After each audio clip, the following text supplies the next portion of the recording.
What's going on, guys? It's your boy Joe Farewell, and today I'm coming back at you with another quick tip talking about the Texas Star. Now this target's a little bit unique, and you're typically going to see this in some sort of a competition aspect, right? We're not going to play with this target a whole lot on a tactical range, but it's a lot of fun, and it does force you to have good sight picture, good trigger and timing coordination to effectively run this target. Now, a couple of goals with this target is to make sure that we try not to have it spinning as much as possible. Now, inevitably, as soon as you start knocking plates off, it's going to spin.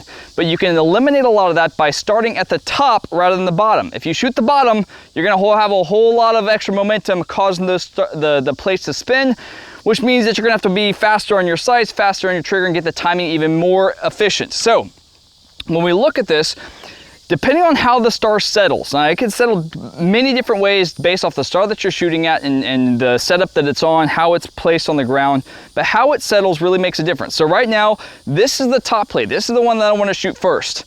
From there, I want to shoot the second plate that's at the top as well. So basically, when I knock this one off, this one's going to start to spin. I'm going to take that one off. It's going to start to spin the other way.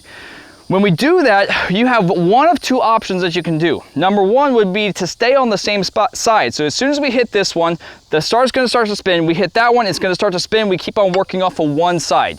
That is the most safe method of doing it. Okay, that's going to be the most consistent as far as timing wise. You're going to be able to get the timing a lot more efficiently as you're coming up here. The plate's going to rotate back up into your sights. You're just going to have to pause and wait for it, pause, wait for it, pause, wait for it. Now the other option would be to take the top plate.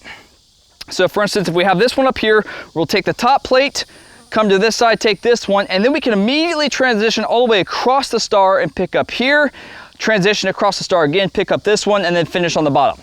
That is the fastest way to do it. However, it does demand a very high level of quick transitions and effective first round hits. If you start missing, it can go to crap pretty quickly, but it is the fastest way to do it. Starting up top, hitting here, hitting here, hitting here, hitting here, and then basically if you do it quick enough, the star doesn't move at all. Like barely, just a little couple of shifts. Basically you're counterbalancing. Every time it starts to twist one way, you knock another weight off, it starts to twist back the other way, and so you're constantly counterbalancing that movement. So we're gonna run this a couple different ways. I'll show you both methods of running it, and this doesn't necessarily matter whether you're using rifle, pistol, or shotgun. You know, rifle, we're gonna be a little bit farther back, so getting the timing down properly is even more important. But with rifle, I would typically recommend that you stick on one side and trap those plates as they come into your sights. With pistol, usually it's better to stay on one side and kind of let them come up there. You're going to be a lot more consistent. With shotgun, I definitely would say give it a shot. Try that zigzag method, because with shotgun you can be a little bit more forgiving with that and have those transitions and effective hits counterbalancing the star. So we're going to run it live. We're going to show you how we do both methods, and you can pick for yourself which one works for you. All right, so the first method we're going to do is we're going to work on just trapping those as they come around the one side, and we'll see what the time is on that. So let's make ready on this.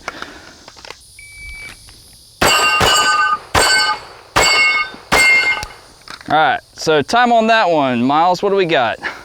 398. 398, so we got about right at 4 seconds for that method. Let's try it the other way and see what the time difference is. All right, so the next way that we're gonna do this is we're gonna go ahead and do that zigzag method where we're transitioning on either side and trying to keep the star as steady as possible and see what the time difference is. All right? What we got there? 259. 259, so we're even almost a whole second and a half faster by doing it with the transitions. But like I said, the farther back you get, the more difficult it is, and it's not as consistent because you're moving the gun a whole lot more. Now, if you can do that effectively, if you got an up close star, it is that much faster. But if you're looking for consistency, stay on the one side and trap them as they come through. Hope that helps you guys, and I hope to see you on the range soon.